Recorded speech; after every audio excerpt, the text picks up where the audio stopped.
We'll talk about that with the man who's run the biggest economic newsletter in the world at one time. Then he retired, came back, now one of the biggest again, Bob Chapman, the international forecaster.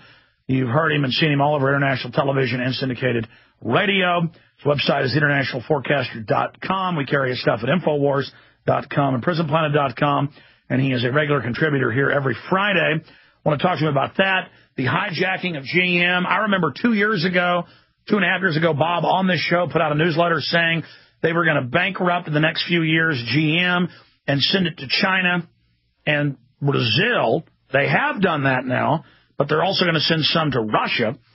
I want to get his take on that.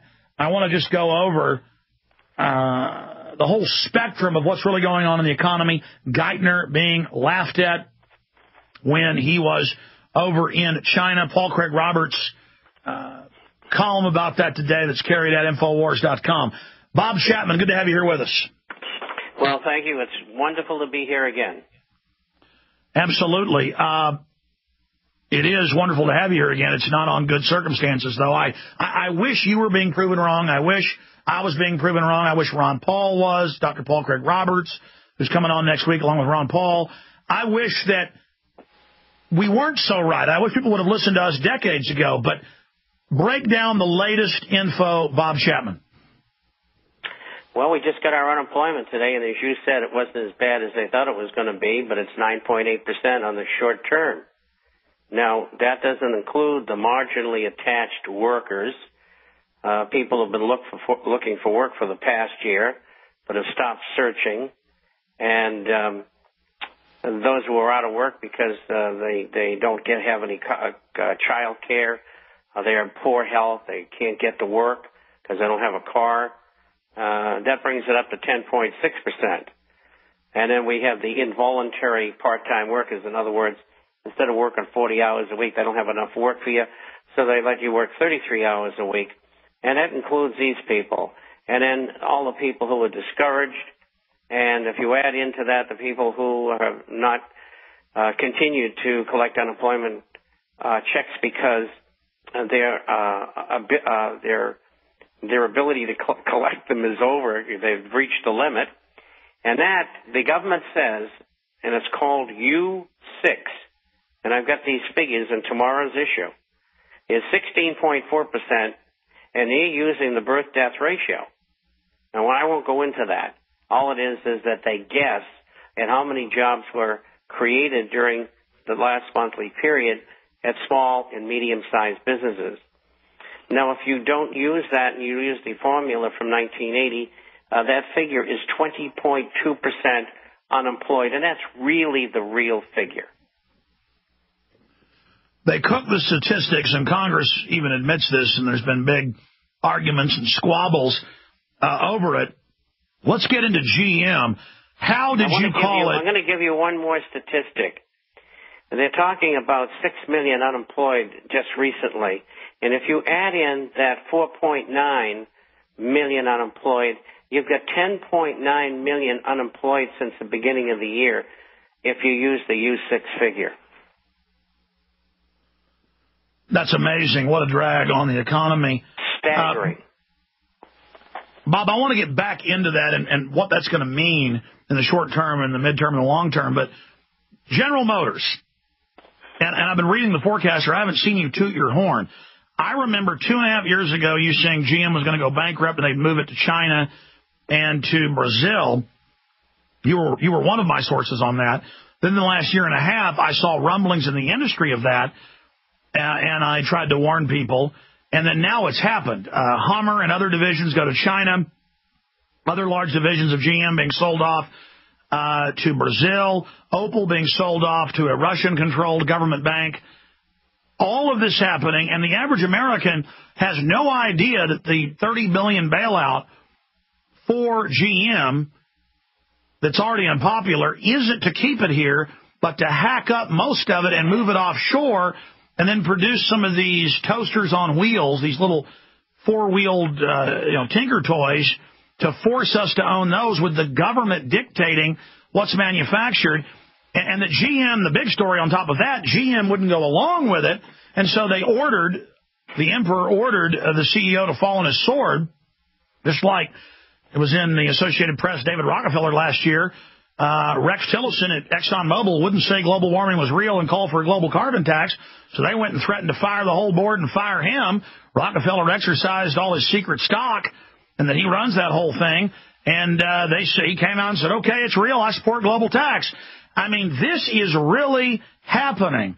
They are completely dismantling things. So go through those 3 points. A, how did you know that was going to happen? Then a year after you broke it, it did come out in mainstream news, and now, a year and a half after that, it's now documented.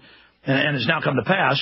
That's A. B, why are the globalists destroying our entire society? Well, first of all, I started writing about the dismantling of the manufacturing capability of the United States economy in 1967. In 1980, I wrote about Ford and General Motors setting up plants in Mexico, India, and China. And I said it was being deliberately done as part of a plan to ship all manufacturing, quote, to the third world at that time. And that is exactly what's happened. And as you say, they're hiving off the best parts. And at the same time, they're putting probably between 40 and 60,000 people directly in General Motors out of a job, never mind all the peripheral jobs. Now, there's some really good facts on this thing that have been coming to light. First of all, GM workers are losing their retirement health benefits, their jobs, their life savings, and the shareholders get nothing. Now, J.P. Morgan Chase and Citibank had loaned money to GM. They're getting back $6 billion, 100% of what they loaned. Nobody else is getting that. The bondholders are getting screwed as well. And let's explain that. Obama goes to the unions, only he could get away with it, a Republican couldn't, and says, give up your benefits, give up your pensions, large portions of it, give up your hours, and maybe we'll save a little something. And then meanwhile, they're shipping the entire system overseas and then financing it with the bailout money. Go ahead. It is illegal for them to do what they are intending to do with the retirement plans of the employees. In 1974, ERISA was passed, the Employee Retirement Income Security Act, that says you cannot seize workers' pension funds, whether monthly payments or health insurance, any more than you can seize their private bank accounts. Now, they have directly and deliberately, from the White House, violated the law. Now, you haven't seen the end of this thing yet. And the law is extremely specific, explicit. And so there's going to be all kinds of thunder and lightning. And, of course, there's going to be real problems stemming from J.P. Morgan Chase and Citibank. Well, Bob, stop. Well, stop, because I'm going to put this in before we go to break, and I want you to answer it right now and when we come back. Explain to people, because the way I read it, they're saying they're taking the general fund that is the pensions and the investments from the pensions and putting that under general stock that they're going to float out there, and that is expropriating and stealing the investment pensions, isn't it? That's right. That is probably 17%. And what my suspicion is that the management may have looted the money or part of the money from that plan. Sure, we don't know yet. It's being looked into. We're trying to find out. They won't tell us anything. Yeah, the bear may have crapped in the woods. We're going to, sharks may eat fish. They may have stolen portions of it or all of it, just like the Pentagon has stolen $4+ trillion in the last 10 years.